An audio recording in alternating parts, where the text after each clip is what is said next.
Welcome, everybody, to the next episode of the Learnit Podcast. I am super excited to have Joe joining us today. Thank you so much for being here, Joe. Thank you. Pleasure. Thanks so much for having me. We're going to have a great time today. Joe comes with a lot of experience from different sides of the education sphere, not just a school, not just, one specific industry, but all across the board. So we're really excited to get those insights out of you to help our audience learn a little bit more about you and your journey as well. Yeah, definitely. Pleasure to be here. And thanks so much for the opportunity. Yeah, so let's start with the question that we always start with, which maybe is a spoiler, but we'd love to learn a little bit more, Joe, about your childhood. I've always felt like there's some sort of relationship between what we end up doing and our childhood. Did you come from a background of educators? How did you fall into this industry? Take us back a little bit and tell us what that was like for you. Yeah, no, I love this question. It makes you really reflect on your own experiences and how it is that as an educator, you've come about through those experiences to develop your practice. And had that happen from a young age or not, it's a great thing to think about. So as a child, I definitely wasn't one that was an ideal or a model student. I'll say that. I definitely took some time to really hone in on what education meant for me in the context of K-12 public. And that's the system that I went through. And thinking through, from my early years as an elementary student, there were points in times where I was disengaged as a student.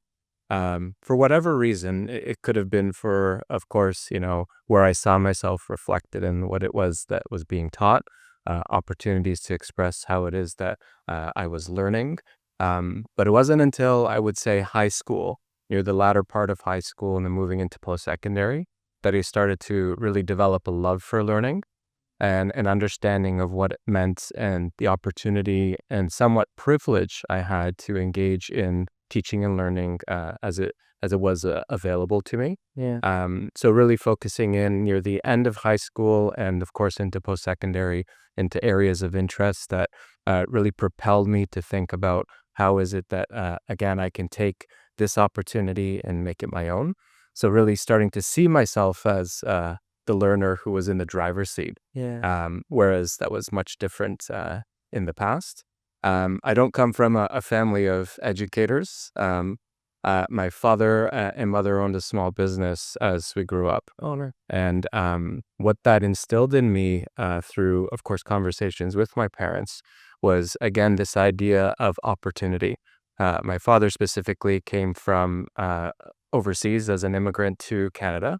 And where it was that, we were situated within, the scope of available options and opportunity when we were able enough to really engage in the conversation of what does post-secondary look like. Yeah. My father really wanted me to aspire to what could be, where, this idea, again, of opportunity and understanding what's available was a part of the conversation. So I was the first in my family to attend post-secondary. Oh, wow, okay. And it was a really great experience because, I was the one sharing back as to what the experience itself entailed. Yeah. As it was new to others. So it was a sort of common learning experience. And really the motivation that your family is there to support and be there, like we would expect of our families in our current context, to help support our learners in their drive and ambitions within life, is something that I experienced with my family. So I didn't have, a teacher in the family that I looked to be sort of that model or beacon that I would aspire to be one day. I came into this path of education as a field given the experiences that I had prior to it. So I worked for the City of Toronto in Parks and Recreation, connecting with students primarily through the visual arts, which is what my undergrad degree is in. So I facilitated art camps as a teenager. Oh, wow. And that gave me a great rooting and understanding as to the dynamics of teaching, learning, program development, what it means to guide young people. And through that experience, that just, I think, leveraged the opportunities that I had to then move into teachers college and then ultimately into the field formally. Yeah. So I always thought along the way, and I still do today, about my experiences as a student Yeah. and the opportunities and privileges that I'm afforded on a day-to-day through my experience as a teacher, as a principal, and currently in my role, to really support and create the conditions that students need to be successful. Yeah. So, not to say that my experience was not one that was positive or was extremely negative, but I wonder about why Maybe wasn't I as perspective. engaged? Because, yeah. No, that's super interesting. And I find, even for myself, it was something I don't come up from a family of educators either, right? The complete opposite, business owners, entrepreneurs, right? So Right. for me, I found my love for education when I started to help my friends with their homework. And it was really random, but I realized that I just had this ability to teach really hard things to make them feel easier. Oh, that's great. And it just felt like, why do people keep asking me? Like, why don't they ask the prof? Why don't they ask the teacher? Yeah. Like, why would you ask another student that probably doesn't know as much as the teacher does, right? And it was sort of that initial raw experience, similar to you if you're in the art camps, is some sort of idea of you sharing knowledge Right. or facilitating something creative. Yeah. And I think that, when you enjoy that as an individual, you start to think a bit more about maybe you want to do more and more of this as well. Yeah, I would agree with you. And I would think too, the conditions that you created as a peer versus the conditions that possibly were created within the classroom environment for your peer, your friend, to connect perhaps with the teacher at that time were totally different. They're able to relate to you as a peer. They're able to engage and ask questions, possibly in a different way, Yeah. which is quite powerful when you think about it. Not to say the teacher's intentions weren't, of course, positioned in the right way, but there's something to be said about a peer-to-peer connection that really can make all the difference. Yeah, no, that makes a lot of sense, and it's very respectable, the journey that you've been on to even get where you are today and the experiences that you have. It's sort of, you start to put the puzzles together and it all starts to make sense, which is Yeah. really cool to see. Sort of moving on here, I would love to know, speaking of a lot of the experiences that you have had as a principal, as a leader at OISE, wherever it may be, hmm um, what are some lessons you have learned the hard way? So are there experiences that you just like are ingrained in your memory? You always remember that one experience, because there are for me. And I always like to ask it because it teaches me a lesson that someone else has already learned. Yeah. So are there lessons that you have learned the hard way that has maybe shaped who you are as a leader or as an individual? I wouldn't say there were lessons that I learned the hard way, but there were experiences that I've had that had me shift my perspective on what leadership and education means or meant at the time. Right. What I mean by that is, thinking through the lens of the formal leader in an education space, whether that be the teacher in the classroom, the principal at the school, or the director at the institution. There is, of course, this network or sphere. There is this ability to influence others. But it's not solely that ability that, as the one individual, we need to rely on. Right. We need to think about, of course, where it is that others come in and collaborate and how we develop others to come along for this journey together with us. Yeah. So through experiences that I had in evolving as an education leader, I always initially thought about myself as, that sole individual that's going to be driving change Yeah. or setting direction. Um, did I move forward in that way in the long term? No, because I quickly started to understand when we think about building relationships, developing people, supporting our organizations to move forward in optimal ways. It's a collaborative approach. So shared leadership is something that we talk a lot about in the education field. How do we create the conditions for others to not only come along for the journey, Yeah. but to be meaningfully engaged? I think as an initial set of experiences as I was going through the pathways that I have, that's one that sticks out to me. And always I move forward in a way that's consultative, that's collaborative. Again, I've used this word a few times now, this idea of having privilege and opportunity, the sphere of influence in which we operate.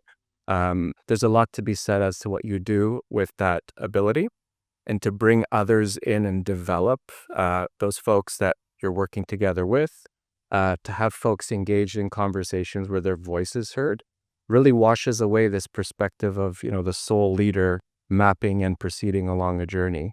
and this idea of a coming together and making sure that, of course, we're aligned in ways and priorities that are meaningful, but that we're doing so in a way that's developing those around us, staff, students, families, and so on. No, very, very interesting perspectives. And I do feel like, the idea of co-creation and sort of I think that's changed a lot over the last couple of years. I think it's shifted a little bit, the perspective of how today when I go and see teachers teach, it's a little bit different than how it was 20 years ago Totally. or 10 years ago. And I think it's moving in the right direction as well towards the things that you're talking about, which is we're all learning together.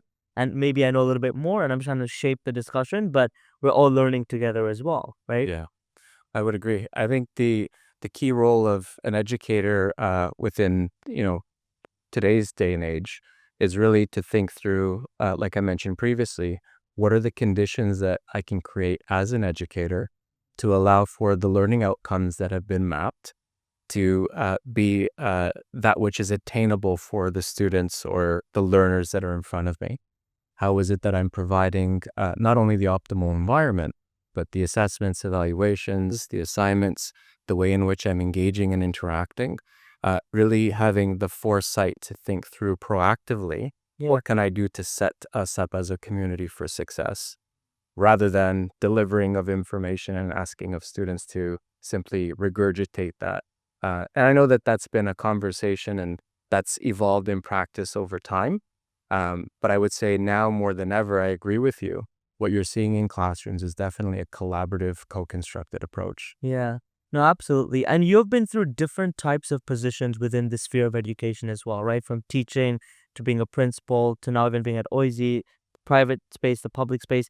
For each of the roles that you've been in or you've been on, could you share one key takeaway from that or one thing that you'd want people in that position today to know, one piece of advice for each of those roles that you've been in? Right? Yeah, what a great question.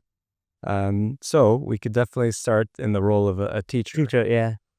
I think one key takeaway is that you're connected to a community and a network, and it may seem isolating as a professional, as a practitioner in the space of your classroom, Right. but do know that, and a key takeaway for me was you have a colleague that's down the hall. You have a colleague that you may have been assigned as a formal mentor. Leverage those connections. Do your best to network. Think about who it is within your particular context that you feel most comfortable in connecting with initially and build from there. There's so much knowledge to be shared within, of course, the province, the nation, within the field at large internationally. Don't be afraid to tap into it. And that's one key takeaway for me that I found to be extremely helpful. That led to me as a teacher seeking out additional opportunities outside of the context in which I was operating. Yeah. So not just within the school, but going, into the system or board level at the time. Thinking about where are these pockets of innovation that are occurring outside of the formal construct of the classroom or the school board? Where are groups of educators coming together in these really niche areas and exploring things like technology integration? Coming together to talk about how is it that we co-construct learning together Right. and bring it back to our classrooms. So again, I would say key takeaway is connect to and build within the networks in which we're a part of. Yeah. And I feel like there's so much out there, resources wise, support wise, your peers down the hallway. Sometimes we forget that. Yeah. And we forget to take, you say, okay, do I need to really recreate this? Yeah. Right? There's probably someone I could tap a shoulder on. This worked really well in my class. I should share this with Yeah. others as well, right? Exactly. Sometimes in how busy things are, it's so easy to forget that as well. And Yeah. just focus on your own stuff as well. It could be extremely isolating. And then I think the next role that I held was that of a teaching and learning coach. Okay. So I went from working within the setting of one school, influencing a variety of classrooms within that one space, Okay. to now being assigned a geographic area within the board centrally. Wow. So I had under my assignment at the time approximately 15 schools, where a key takeaway for me was not being the teaching and learning coach with the positionality of going in to influence others because I held all of the knowledge and I was the expert, but the opportunity that I was afforded, again, to build my network even further, to go into these 15 schools and learn from the formal leaders, the vice principals and principals, the teachers within the space, the staff, to see how it is that although we are aligned on a strategic plan as a district, or there's alignments to the school improvement plan within the local building itself, what are the variations and differences that we're seeing within, at the time, a family of schools? So the key takeaway for me was, again, this idea of continuing to broaden one's network, but how it is that interpretation, delivery, and really the autonomy that we have at local sites of education. So school, classrooms, schools themselves, districts really have an influence on how the curriculum is animated, or what the narrative is that we're seeing unfold in front of us. Yeah. So being aware of this variability within the spaces that we're working with was a really key takeaway for me. Okay. And then you went principal after that, right? Was that? Yeah. So I moved forward through the role of vice principal, then principal. And at the time I was thinking through what was, the next steps in my trajectory. How did I want to see my career in education really move forward? And the formal role of vice principal and principal was just logically next on sort of Yeah, but a bit of a next different route. route, right? Because people usually do spend their time as a teacher, but then it seems like you went, away from that for a bit and oversaw multiple schools as a coach, and then decided to come back as in one school as a vice That's a principal. good point. I don't think I would have done it any other way, because I was so filled with You got so much knowledge. knowledge, yeah, and an opportunity then to come back to a local setting at a Exactly. school and share. Love that. And also going back to what I mentioned as the key takeaway as a teacher, just tapping in, connecting teachers with their networks, going from this space of 15 schools, and then having a formal responsibility as a vice principal at the time to really start to connect the dots. And if I see these teachers within the school that I'm vice principal, they're working through something, or they're struggling with something, or there's a success or an innovation in an area. Where have I seen this type of idea in the field? How can I connect again and draw these lines between educators that are not, isolated to one building, Yeah. but across the district? And that was really important. And a key takeaway as a vice principal for me at that time was not only, again, this idea of it continuing to expand one's network, but how is it that we can come together and create community out of this network? So how do we celebrate? How do we harness the ability to connect, to be able to nurture professional learning? So, serving on committees, acting as an individual who would, like I mentioned, bring people together was really a highlight and a key takeaway. But I would say, outside of what I've mentioned so far, in the role of vice principal especially, is where I really started to understand the key importance of connecting with one's school community, with our caregivers, our families, All the parents, stakeholders guardians, involved. all the stakeholders, really thinking about, of course, how it is that all of these factors connect to and influence our experiences as staff and students in our building. Yeah. How is it that we're activating the voices of all stakeholders in the conversation when developing our school improvement plans? And how is it that we're thinking through this lens in a way that's ongoing, and not only at these particular junctures in time where we're creating a plan and we need to consult, but how is it an active conversation? So key takeaway for me was this expansion of networking into this idea of building community, building relationships, not only with the staff and students in the building, Yeah. the extended school community. Buddy. Yeah, no, I love that. And when we think about, the expansion now, because that's really great insights from someone, in the public school system who has these spheres of influence, or maybe who has a community as well. And it's very, very, unique to think that you're able to bring that perspective and the connections, because I assume that success funneled down to the programs that were implemented during your time as well. Right. And when we think today, you're at OISE, right? You're shaping in a different way, education's innovation, continuous improvement, curriculum. Can you tell us a little bit more about what that involves from your sphere of work? Because it sounds really cool, Right. right? But what does that involve? And then how do you see that connecting now to what you're doing today? Yeah, it's definitely really cool. And it isn't so different than what I've already described, in all honesty. Okay. It really boils down, in my experiences thus far, to, a couple key areas. the idea of building relationships. And I've mentioned that a few times. I'm a true believer, and most educators are, in the power of building relationships. Yeah. The objectives, goals obviously will change depending on space to space. Yeah. The context in which you're operating is something you need to, of course, be aware of to respond to that context. But you can't do and move forward in a way that I described earlier that's collaborative, that's shared, that's meaningful and activates all in the space unless you have those relationships built. So fundamentally, that's one core piece of my work that continues to develop. Outside of that, thinking through again, as I mentioned already, this idea of building and sustaining one's networks.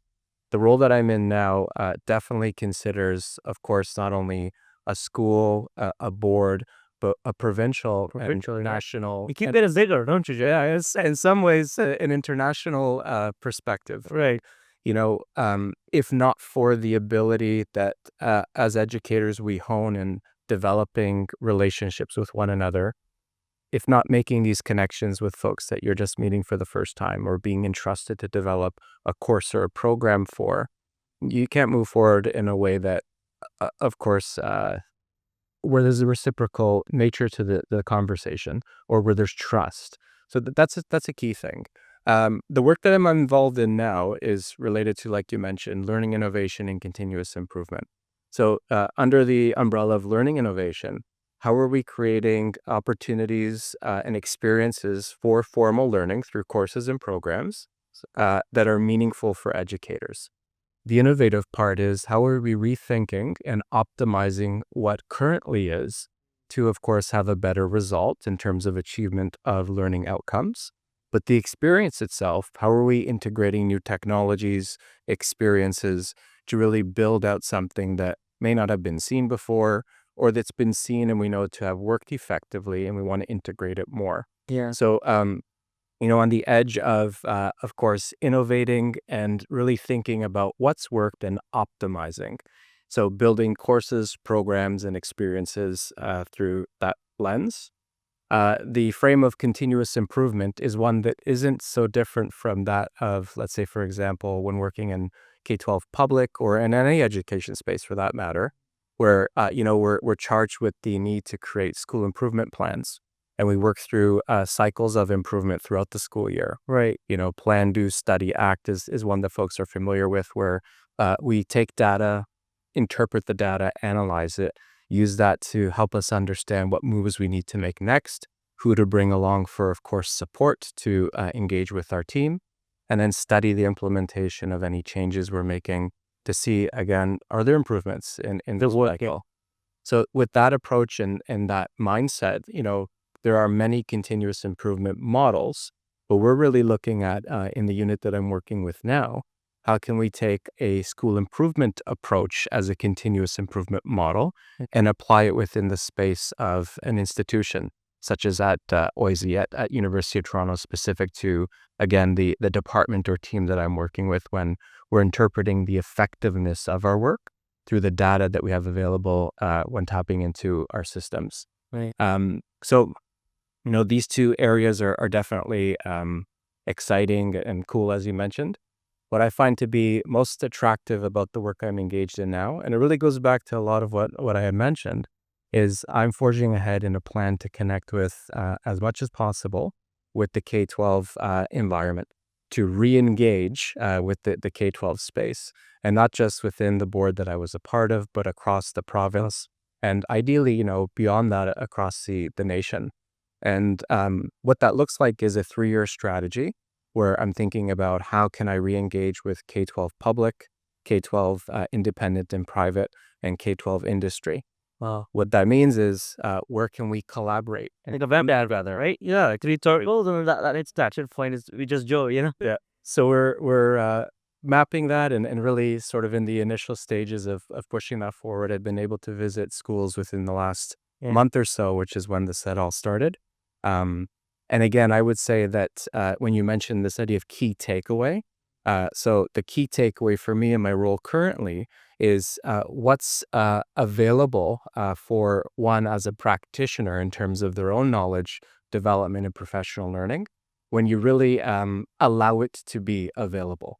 when you move into a space and it may be gray, you're not sure as to how things will totally end up. Yeah. But there's a path and there's a set of goals that you're using to guide.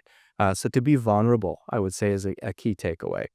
Being vulnerable in your experiences while working with your team and having that be something that all can lean on. We're in this together. We're going to see how this proceeds, of course, in a way that's very structured and supported, but allowing for, in that vulnerability, the space to iterate, to look to the goals that we're striving to achieve, and along the way, innovate to get there. Right. Do you think, and maybe this is a bit of a funny question, but do you think that independent schools have an advantage for innovation over public schools, given that they have a lot less that they need to worry about in terms of impact, and they can just quickly go to market with ideas and experiment and be more agile? Do you think that there's an inherent advantage there, or do you think that's more of a misconception? So I haven't spent much time in the independent or private school setting. Right. What I can say as an educator within the province, going back to, of course, the key consideration of context. Context is everything. And how an educator is tuned into the context in which they're working in, the school team, what the needs are of that particular community or set of learners at the time, and how you can be as responsive as possible. Right. I think that the positionality of the educator to think in that kind of way is what puts one school or space at an advantage. So meaning as many of the educators in a space that we can have that think about teaching and learning in this way, I think the best set then are those spaces of teaching and learning, whether they be, private, independent, public. Yeah, it's really about the approach. Yeah, more so than anything else. That's interesting. Yeah. All right, we're gonna shift gears into a rapid fire round, which is a very fun part Okay, of great. this podcast. So I'll give you a question, and then in under a minute, you give me a response. We'll quickly get to know you, and so will our audience. Okay, You good? sure. All right. First question: what is one part of your daily routine that you cannot skip?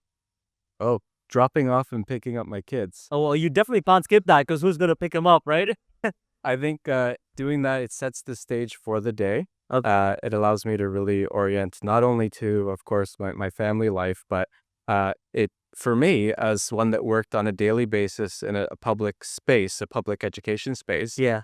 literally connecting back at Back. school Yeah. in the morning. Cool. Yeah. Yeah, it just does something. But yeah, that part of my routine is important. I think also connecting within the scope of my day-to-day work thereafter with the team that I'm working with, Okay. whether that be in a meeting or through a message, just establishing that connection and identifying what are the goals that we're striving for that day. Love it. Love it. Okay. Okay. Next question: what is something that you've recently changed your mind on? Oh, wow. What an interesting question, and rapid fire, no pressure. Yeah. No pressure. Just 1 minute, right? So rapid. Yeah. Recently changed my mind on. I mentioned before this sort of trajectory that I was on as an educator. And recently I really changed my mind on where to next and what does that mean. Okay. If there's an, next run on that ladder that one could step onto. Yeah. And I thought that there was this logical progression, and there isn't. And only until recently, when I changed my mindset, did I afford myself this opportunity to go in a different direction. And it's just been extremely valuable. Yeah. So yeah, that would be my thought on that. I love that. I Yeah. love that. All right. As a kid, or in your high school, what was your most favorite and your least favorite subject? Oh yeah, great. I know that right away. Yeah. So I'll start with the least favorite. Would definitely be French. French. Okay. And nothing on the educator in that space. I just couldn't get to the space that I needed to be. Don't take Joe to convexity. Yeah, no, I don't mind going, but don't ask me to speak. And then my favorite was, I would say, the arts, like I was mentioning earlier. So visual arts class, drama class, where, again, that's where I was mentioning previously that I was able to start to come into my own in terms of what was of interest to me. Yeah. Not only this ability to draw or paint or sculpt. To me, that's not what it was about. was about expression. Expressing creativity. And I think in the space that we're operating now in education, we know the value of transferable skills. So the skills of how one is creative, thinks critically, communicates. Of course, we know that that skill set is important. Yeah. Transferable skills from the space of creation of something like art, for example, into other fields. So I think I really honed in and started to develop those transferable skills at that time. Oh, wow. Yeah. I love that. That's super interesting. I mean, I always find that question a bit interesting because people know it instantly, Yeah. but it's always cool to see the story behind why course. those subjects were the most favorite versus the least Yeah. favorite. What is one thing that most people don't know about you? Right. Wow. Okay. I think the idea that I mentioned previously about wanting to go forward in a direction that perhaps isn't one that I communicated to others that I was thinking about initially. Um, in the space of education, I feel that colleagues and others around me really thought that, when I would speak to them about how I felt that I should develop next or next opportunities, that I had a really clear path, at least idealized in mind. Yeah. This sort of new frame of thinking where there's an alternative path and there's a direction that we can go in that, along that journey we can learn, is something that's new for me. Yeah. And perhaps it's that way of thinking that others may not know about me because of course, being very focused previously. So, this ability to kind of test and trial is something that is new for me as an experience. And isn't likely something that others experienced of me when I would interact with them. I love that. That's really cool. That's a nice Yeah. insight. And then last question on the rapid fire round. Sure. What's your favorite travel destination? Oh, wow. Okay. Well, my wife and I love traveling. We tried to do as much as possible, especially with the kids. Yeah. For our honeymoon, we went to Bora Bora. We went to Tahiti, Oh, wow. explored French Polynesia. Yeah. I'd have to say that was just absolutely wonderful. And that right now is at the top of my list. Bora Bora. Yeah. Okay, no, that's beautiful. All right, wonderful. That's the end of the rapid fire round. So now we're going to move to the last question, which we call the final question. So we have a bit of a tradition here. I know I didn't prepare you for this. No, not at all. Intentionally. So we have one of our previous guests who has left a question that we'll ask you. Okay. And then you get to leave a question for our next guest as well. Oh, that's great. So I haven't read the question. So it's the first time I'm reading it with you. Let's see what we've got. So this question is from Patty McDonald, who's the head of the Montclair School right now. Okay. She's the executive director at CASE. Her question is, education is always evolving. How do you support teachers or learners to do hard things? Wow. Yeah. What a great question. And I think what comes to mind just instantly when I hear that is reflecting again on what I mentioned previously. Doing hard things, of course, is based on what's hard in that context. Right. And how is it that we support our educators to think through the lens, again, of providing the conditions necessary to allow for not only the success of all those around us, but to understand the implications of that context. Right. So how do we make things in a context that might be hard as achievable as possible for our learners? Yeah. And maybe that looks like segmenting or chunking experiences in a certain way to scaffold something that might be challenging or tricky. How do we group folks together in ways that we can learn from one another to move along this journey together and not in isolation? So again, it's the way that I think an educator really perceives the notion of what's hard in their context. Yeah. And how is it then that they practically create the conditions that are necessary that allows for folks to move forward in a way to be as successful as possible with that context at the forefront. Beautiful. Well, very well answered, I must say. Yeah, So, thanks. we'll get you to also leave a question at the end for our next guest, which will be exciting to see. So good luck to the next guest. But this has been a pleasure, Joe. Thank you so much for doing it with us. This was really fun. Yeah, What a sure. great time. So many great insights. And thank you all for listening. We'll see you in the next one.